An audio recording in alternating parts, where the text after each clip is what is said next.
So সবাইকে নমস্কার এবং আদাব। আমি সজীব দাস পার্থ অধ্যয়নরত আছি পাবনা মেডিকেল কলেজে।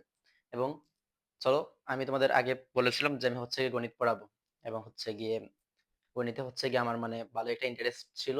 কিন্তু যেহেতু আমি মেডিকেল লাইনে প্রবেশ করেছি গণিতে তেমন পড়াশোনা হবে না। তারপর আমি চেষ্টা করব আমি হচ্ছে গিয়ে যতদূর মানে এতদূর পর্যন্ত এইচএসসি পর্যন্ত যতটুকু হচ্ছে গিয়ে গণিত পড়েছি বা হলে গণিত যে বিষয়গুলো হচ্ছে গিয়ে আয়ত্ত করেছি তা হচ্ছে গিয়ে তোমাদের সাথে হচ্ছে গিয়ে শর্ট ভিডিও দিয়ে এর মাধ্যমে হচ্ছে গিয়ে তোমাদের সাথে শেয়ার করব। এই উদ্দেশ্যে হচ্ছে কি ভিডিওটা করা। তো চলো শুরু করা যাক। সো আজকে আমরা কি নিয়ে আলোচনা করব? আজকে আমরা হচ্ছে কি ত্রিভুজ নিয়ে আলোচনা করব। সো ত্রিভুজ নিয়ে আলোচনা করার আগে আমাদের বুঝতে হবে ভুজ জিনিসটা কি। সো আমরা অনেকে নাম শুনেছি দ্বিভুজ, হয়তোবা দ্বিভুজ নাম শুনো নাই। হ্যাঁ, দ্বিভুজ নাম শুনো নাই তোমরা। কারণ দুইটা বাহু দ্বারা কখনো একটা সার্কেল, একটা একটা রাউন্ড জায়গা তৈরি হতে পারে না, মানে একটা হচ্ছে ভিতরের জায়গা তৈরি হতে পারে না। ঠিক আছে? তো হচ্ছে গিয়ে দ্বিভুজ তোমরা শুনো নাই। কি কি শুনেছো? তোমরা হচ্ছে গিয়ে ত্রিভুজ শুনেছো। ত্রিভুজ, চতুর্ভুজ, পঞ্চভুজ। এখানে ভুজ মানে কি? ভুজ মানে হচ্ছে গিয়ে বাহু। সো ত্রিভুজ মানে হচ্ছে গিয়ে তিনটা বাহু দ্বারা আবদ্ধ যে ক্ষেত্র, তিনটা বাহু দ্বারা আবদ্ধ যে ক্ষেত্র সেটা হচ্ছে ত্রিভুজ। এবং চতুর্ভুজ কি? চতুর্ভুজ হচ্ছে গিয়ে চারটা বাহু দ্বারা, সো কয়টা বাহু দ্বারা? চারটা বাহু দ্বারা আবদ্ধ যে ক্ষেত্র সেটা হচ্ছে কি চতুর্ভুজ। পঞ্চভুজ কি? পাঁচটা বাহু দ্বারা আবদ্ধ যে ক্ষেত্র সেটা হচ্ছে পঞ্চভুজ। ষড়ভুজ কি? ছয়টা বাহু দ্বারা আবদ্ধ যে ক্ষেত্র সেটা হচ্ছে ষড়ভুজ। সপ্তভুজ কি? সাতটা বাহু দ্বারা আবদ্ধ যে ক্ষেত্র সেটা হচ্ছে সপ্তভুজ। এবং অষ্টভুজ কি? আটটা বাহু দ্বারা আবদ্ধ ক্ষেত্র যে অষ্টভুজ বলে, স্বাভাবিক বিষয়। সো চলো আমরা দেখি। সো ত্রিভুজ জিনিসটা কি বা ভুজ জিনিসটা কি? সো ত্রিভুজ হচ্ছে গিয়ে একটা, দুইটা, তিনটা, তিনটা বাহু দ্বারা আবদ্ধ ক্ষেত্র হচ্ছে গিয়ে ত্রিভুজ। এবং হচ্ছে গিয়ে চারটা বাহু। এখানে কয়টা বুঝতে পারছো? বাহু, তোমরা তো বাহু বুঝো অবশ্যই। আশা করি তোমরা বাহু জিনিসটা বুঝো। তো হচ্ছে গিয়ে এটা কি? এটা ত্রিভুজ। একটু পরে পড়াইলাম, তখন ডিস্টার্ব করিও না, ডিস্টার্ব করি না পরে একটু পরে। Sorry sorry. হুম, ক্লাসের সময় ডিস্টার্ব করিও না। সো তিনটা বাহু দ্বারা আবদ্ধ যে ক্ষেত্র আছে সেটা হচ্ছে গিয়ে ত্রিভুজ। এবং হচ্ছে গিয়ে চারটা বাহু দ্বারা যে আবদ্ধ ক্ষেত্র আছে সেটা হচ্ছে চতুর্ভুজ। বুঝতে পারতেছো? মানে যারা ছোট সোনামণিরা আছো, যারা হচ্ছে ক্লাস 6, 7, 8, 9, 10 আছো। সরি 9, 10 তো হচ্ছে গিয়ে এরা বড় হয়ে গেছে না, তো স্বাভাবিক বুঝে। তো তিনটা বাহু দ্বারা আবদ্ধ ক্ষেত্র হচ্ছে ত্রিভুজ। চারটা বাহু দ্বারা আবদ্ধ যে ক্ষেত্র সেটা হচ্ছে গিয়ে চতুর্ভুজ। সো পঞ্চভুজ কি? সো পাঁচটা বাহু দ্বারা। তো তোমরা কি পাঁচটা বাহু আঁকতে পারবে? আচ্ছা আমি চেষ্টা করি। একটা, দুইটা, তিনটা, চারটা, পাঁচটা। ঠিক আছে? যদিও চিত্রটা হয় নাই, এটা এভাবে হবে না, আর সুন্দর হবে। যাই হোক, আমি এত ভালো চিত্র রাখতে পারি না, সরি তার জন্য। তো আশা করি তোমরা এই জিনিসটা বুঝতে পারছো। ঠিক আছে? তো বুঝ মানে কি? মানে হচ্ছে গিয়ে বুঝ মানে হচ্ছে গিয়ে বাহু। এবং হচ্ছে গিয়ে আজকে মূলত ত্রিভুজ নিয়ে কিছু কিছু হালকা স্লাইড ধারণা দিব। ঠিক আছে? তো এতদূর না যাই, পরবর্তী ক্লাসে অন্য হয়তো বা দেখা হবে তোমাদের। তো ত্রিভুজ, ত্রিভুজ জিনিসটা হচ্ছে গিয়ে ত্রিভুজের কিছু আমরা দিক জিনিস জানি আজকে। তো ত্রিভুজকে আমরা হচ্ছে গিয়ে দুইটা ভিত্তিতে ভাগ করতে পারি। একটা হচ্ছে গিয়ে কোণের ভিত্তিতে ভাগ করতে পারি, আবার হচ্ছে কি বাহুর ভিত্তিতে। কি দুইটা জিনিস বললাম? আমরা কি বললাম? ত্রিভুজ। কি কি বললাম? ত্রিভুজ। কি বললাম? ত্রিভুজ। তো ত্রিভুজকে আমরা কিভাবে ভাগ করতে পারি? একটা হচ্ছে গিয়ে কি দ্বারা, একটা হচ্ছে গিয়ে কোণ দ্বারা, একটা কি একটা কি হচ্ছে কোণ দ্বারা, এবং আরেকটা কি, আরেকটা হচ্ছে গিয়ে বাহু দ্বারা। বুঝতে পারছো? মানে হচ্ছে গিয়ে কোণ। এবং আমার দেখার মতো অনেকে হয়তো বা কোণও চেনে না। ঠিক আছে? তো কোণ হচ্ছে গিয়ে কোণ আর কিছুই না। তোমার গড়ের হচ্ছে গিয়ে চারিদিকে থেকে কোণ মানে হচ্ছে গিয়ে কোণা। অনেকে কোণা কোণা কোণা তো চেনো। তো ঠিক আছে? মানে এটা হচ্ছে গিয়ে দ্বিমাত্রিক। কিতা? এটা হচ্ছে টু ডাইমেনশনাল। এটা কি? এটা হচ্ছে কি টু ডাইমেনশনাল। এবং এটা কি? এটা হচ্ছে গিয়ে থ্রি ডাইমেনশনাল। একটা ইট যদি আমরা আঁকি, এখানে যদি একটা ইট আঁকি, এটা কি? এটা হচ্ছে গিয়ে কি থ্রি ডাইমেনশনাল। এটা কি? এটা হচ্ছে গিয়ে থ্রি ডাইমেনশনাল। কি এটা কি? এটা কি হচ্ছে? এটা হচ্ছে 3D। আর এটা কি? এটা হচ্ছে 2D। এটা কি? 3D। সো এটা কি? এটা হচ্ছে 3D। এটা কি? এটা হচ্ছে 2D। বুঝতে পারছো? 2D মানে হচ্ছে গিয়ে দুইটা ডাইমেনশন আছে। মানে কি? একটা হচ্ছে গিয়ে দৈর্ঘ্য এবং প্রস্থ আছে। এখন দৈর্ঘ্য, তোমার অনেকের মনে প্রশ্ন আসতে পারে দৈর্ঘ্য জিনিস প্রস্থ আবার কি? সো দৈর্ঘ্য হচ্ছে জিনিসটা হচ্ছে বড়, সেটা হচ্ছে গিয়ে দৈর্ঘ্য। আর যেটা হচ্ছে গিয়ে প্রস্থ, তুমি তোমার ঘরের হচ্ছে গিয়ে রুমের হচ্ছে গিয়ে ফ্লোরের দিকে তাকাও। ফ্লোরের দিকে তাকালে দেখতে পারবা তোমার হচ্ছে গিয়ে দৈর্ঘ্য দেখতে পারবা। যেটা হচ্ছে গিয়ে বড় পাশ সেটা হচ্ছে গিয়ে দৈর্ঘ্য, এবং যেটা হচ্ছে ছোট পাশ সেটা হচ্ছে কি প্রস্থ। ঠিক আছে? বুঝতে পারছো? Is it clear? I think clear. So দৈর্ঘ্য প্রস্থ বুঝতে পারছো। ঠিক আছে? তো দৈর্ঘ্য প্রস্থ যদি বুঝতে পারো, তাহলে আমরা চলো পরের টপিক যাই। তো হচ্ছে গিয়ে এটা কি টু ডাইমেনশনাল। মানে কি আছে? মানে কি আছে? তাহলে দৈর্ঘ্য এবং প্রস্থ আছে। এবং 3D মানে কি? 3D মানে হচ্ছে কি দৈর্ঘ্য, প্রস্থ এবং উচ্চতা। So তুমি তোমার গড়ের দিকে তাকালে দেখতে পারবা উচ্চতা ছাড়া কি তোমার ঘর ঘর হবে? হবে না। ঠিক আছে না? তো তোমার গড়ে উচ্চতাও আছে। ঠিক তো? ঠিক। সো ঠিক আছে, এটা কি 3 ডাইমেনশনাল, এটা কি 2 ডাইমেনশনাল। এবং হচ্ছে গিয়ে ত্রিভুজ, ত্রিভুজের হচ্ছে গিয়ে কি কি দিয়ে ভাগ করতে পারি? একটা হচ্ছে গিয়ে কোণ দিয়ে ভাগ করতে পারি, একটা হচ্ছে গিয়ে বাহু দ্বারা ভাগ করতে পারি। ঠিক আছে? তো কোণ দ্বারা কি কি ত্রিভুজ হতে পারে? তোমাদের মধ্যে প্রশ্ন আসতে পারে। তো কোণ দ্বারা হচ্ছে গিয়ে কি হতে পারে?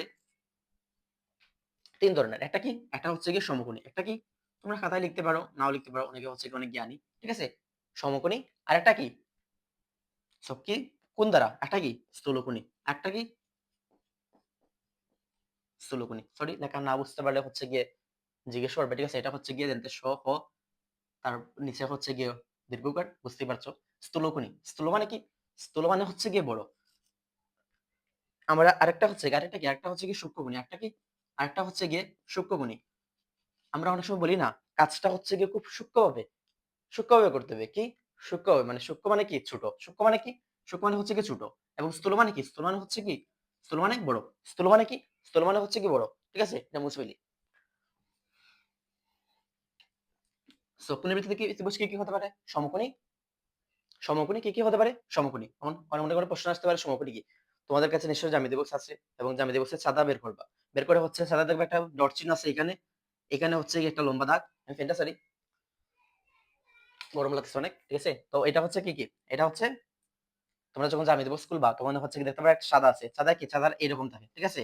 চাঁদা এরকম আছে, অনেকগুলো দাগ আছে এখানে। তো এই বরাবর যে দাগটা আছে এটা কি 90 ডিগ্রি। এটা কি 90 ডিগ্রি। ঠিক আছে? এটা কি 90 ডিগ্রি। তো আশা করি তোমরা 90 ডিগ্রি জিনিসটা বুঝতে পারছো। ঠিক আছে?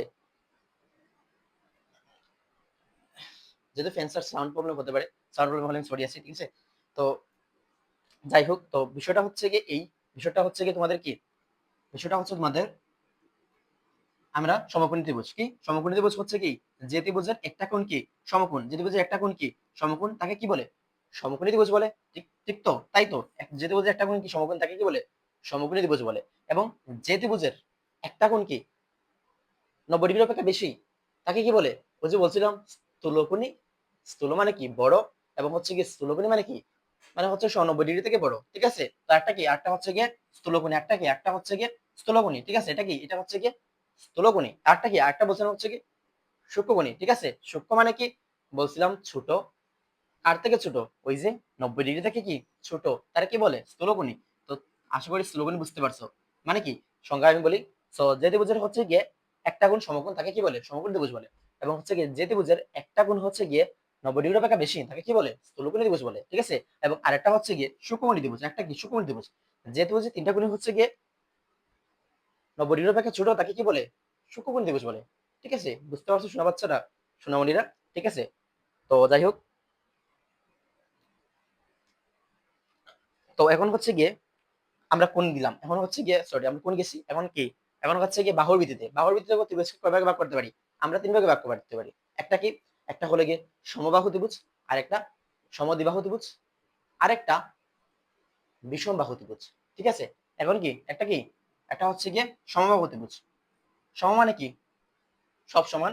ঠিক ধরতে পারছো। ঠিক আছে? সব সমান যেগুলা, এটাকে কি? এটাকে বলে সমবাহু ত্রিভুজ। এবং সমদ্বিবাহু ত্রিভুজ। সমদ্বিবাহু ত্রিভুজ বলতে আমরা কি বুঝাই? মানে হচ্ছে গিয়ে যে ত্রিভুজের কি দুইটা বাহু কি সেম সেম, আর একটা বাহু হচ্ছে গিয়ে এদের সমান না, তাকে কি বলে? সমদ্বিবাহু ত্রিভুজ। লিখতে হবে নিচে। আশা করি তোমরা পারবা। আচ্ছা, তারপর নাও লিখে দিই। এটা কি? এটা হচ্ছে গিয়ে সমবাহু ত্রিভুজ। এটা কি? সমবাহু ত্রিভুজ। এটা কি? সমদ্বিবাহু ত্রিভুজ। এটা কি? সমদ্বিবাহু ত্রিভুজ। এটা কি? সমদ্বিবাহু ত্রিভুজ। এটা কি? সমবাহু ত্রিভুজ। এটা কি? সমদ্বিবাহু ত্রিভুজ। দ্বিবাহু মানে হচ্ছে গিয়ে যার দুইটা বাহু কি সেম সেম, একটা হচ্ছে গিয়ে ভিন্ন। ঠিক আছে? এটা কি? সমদ্বিবাহু ত্রিভুজ। বুঝতে পারছো? সো এখন আরেকটা জিনিস রয়ে গেছে। কি? দেখি মনে করো তো, গেস করো তো কি বলছিলাম। হ্যাঁ, ধরতে পারছো। কি? বিষমবাহু ত্রিভুজ। কি মানে? যার একটা কোণ হচ্ছে গিয়ে, সরি, যার একটা বাহু সমান না। মানে কি? এই বাহু, এই বাহু, এই বাহু কোনটাই হচ্ছে গিয়ে কারোর সাথে মিলে না। যদিও আমি চিত্রটা অনেকটা হচ্ছে গিয়ে মানে সেম সেম হয়ে গেছে, কিন্তু সেম সেম হবে না। চিত্রটা আমি একটু বাঁকা করে আঁকি যাতে তোমরা বুঝতে পারো। এবং হচ্ছে গিয়ে আমারও হচ্ছে কি নিচ থেকে স্যাটিসফ্যাকশন আছে আর কি চিত্র দেখে। একটা বাহু এরকম দিলা, একটা বাহু এই দূরে দিলা, আর একটা বাহু হচ্ছে গিয়ে এই দূরে দিলা। কি দেখতে পাচ্ছো? হয়তোবা ফুল বোর্ড দেখতে পাচ্ছ না, কিন্তু হচ্ছে গিয়ে কোনো বাহু হচ্ছে কারোর সাথে মিলতে পারছে, মিলছে না। ঠিক আছে? এইটা এইটা এইটা কোনটাই হচ্ছে কারোর সাথে মিল খাচ্ছে না। ঠিক আছে? তো এই বাহুটা কি? এটা হচ্ছে কি বিষমবাহু ত্রিভুজ। ঠিক আছে? তো আশা করি ত্রিভুজের হচ্ছে কি এটা ছোট্ট একটা বর্ণনা দেওয়ার চেষ্টা করলাম। আশা করি ভিডিওটা ভালো লাগবে সবার, এবং হচ্ছে গিয়ে আমার বন্ধুটি সুন্দর দৃষ্টিতে দেখবেন। আমি হচ্ছে গিয়ে মূলত তোমাদের সাহায্য করার উদ্দেশ্যে, মানে হচ্ছে গিয়ে আমি একাডেমিক চাপ তো ঠিক আছে, প্লাস হচ্ছে গিয়ে বোর্ডের পরীক্ষা প্রেশার, মানে যে প্রেশার আছে, তোমাদের এই চাপটুকু কিছু কমায় দেওয়ার উদ্দেশ্য হচ্ছে, তোমাদের সাহায্য করার উদ্দেশ্য হচ্ছে ভিডিওগুলো করবো আর কি, যেগুলো হচ্ছে গিয়ে আমি এই পর্যন্ত আর এই লাইফ পর্যন্ত আমি হচ্ছে গিয়ে আমার পরিচয়টা ফুল পরিচয় দিই। আমি হচ্ছে গিয়ে প্রথমে হচ্ছে গিয়ে অ্যাডমিশন টেস্টে আমি হচ্ছে গিয়ে সিলেট কৃষি বিশ্ববিদ্যালয়ে চান্স পাই, তারপর হচ্ছে গিয়ে পাবনা মেডিকেল কলেজে চান্স পাই এবছর, ঠিক আছে। তো তোমাদের হচ্ছে কি যা যা গাইডলাইন লাগবে আমি হচ্ছে গিয়ে পরবর্তীতে দিব, ঠিক আছে। মানে জীবন ভিত্তিক হচ্ছে কি, অনেকে হচ্ছে কি জীবন নিয়ে অনেক হতাশ হয়, ঠিক আছে, জীবন নিয়ে অনেক হতাশ হয়, বলে হচ্ছে গিয়ে মানে আত্মহতি দেয়, এরকম আর কি অবস্থা, ঠিক আছে।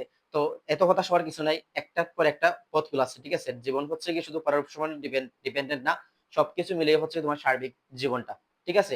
শুধু পড়াশোনাই তোমার জীবনের পার্ট না, সার্বিক জীবন অংশটি তোমার জীবনের পার্ট, ঠিক আছে। অবশ্যই পড়াশোনা একটা ইম্পর্টেন্ট পার্ট, ঠিক আছে, কারণ শিক্ষিত জাতি হচ্ছে কি দেশের মূল সম্পদ, ঠিক আছে। তো সেই উদ্দেশ্যে হচ্ছে গিয়ে তোমাদের হচ্ছে গিয়ে আমি গাইডলাইন দিব, এবং হচ্ছে আশা করি অনেক স্যাররাও হচ্ছে ভিডিওটা দেখতে পারেন। তো হচ্ছে গিয়ে আমার ভুল ত্রুটি অবশ্যই তোমার সুন্দর দৃশ্যে দেখবেন, অবশ্যই ভুল হবে, কারণ হচ্ছে গিয়ে কেউ ভুল ত্রুটির ঊর্ধ্বে নয়, ঠিক আছে। আমিও জানতে শিখতেছি, আরো শিখবো আশা করি। তো সবাইকে নমস্কার এবং আদাব, বাই বাই।